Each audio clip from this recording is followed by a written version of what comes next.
Kathy and I have been partners for over 20 years. We've been writing movies and books, mostly true stories about people and their struggles in their everyday lives.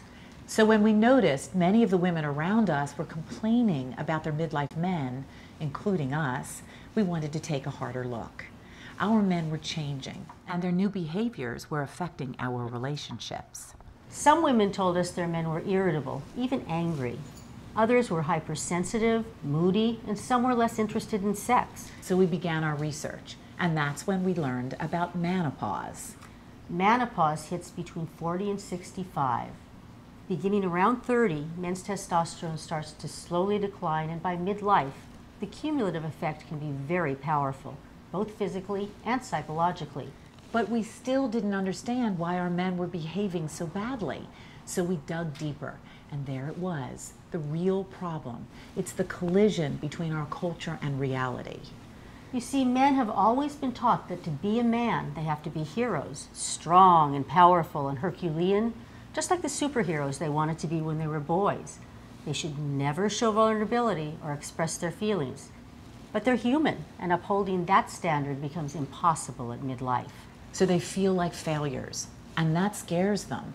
They'll do everything they can to hide the fact that they're afraid their bodies are letting them down, afraid they won't live up to the expectations in bed or at work. If only they knew how to comfortably tell you what they're feeling, but they can't.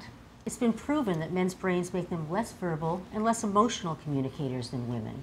And it's these unexpressed feelings that lead to negative, even destructive behaviors. Our book, Manopause, will guide you to see what your man is experiencing from his point of view. We jump off with a quiz that helps you identify issues you might be having with your menopause man. We give you findings and advice from leading experts, practical tips, and stories from people just like you. You'll feel like we're sitting together at lunch, discussing issues, discovering answers. You'll want to keep Manopause by your bed and refer to it, especially the sex chapter. Once you better understand your menopause man, it will change the way you look at him, and that will change the way he looks at you. And what about you? Menopause will help you shed your own misperceptions of what a man should be. It will guide you to be honest about how your behaviors and attitudes are complicating your man's situation. With your help, your enlightened menopause man will be wiser, more patient, and more empathetic. His lower testosterone, coupled with improved communication skills, will make him a sensual lover, a better listener, and the best partner you have ever had. We know. It happened for us.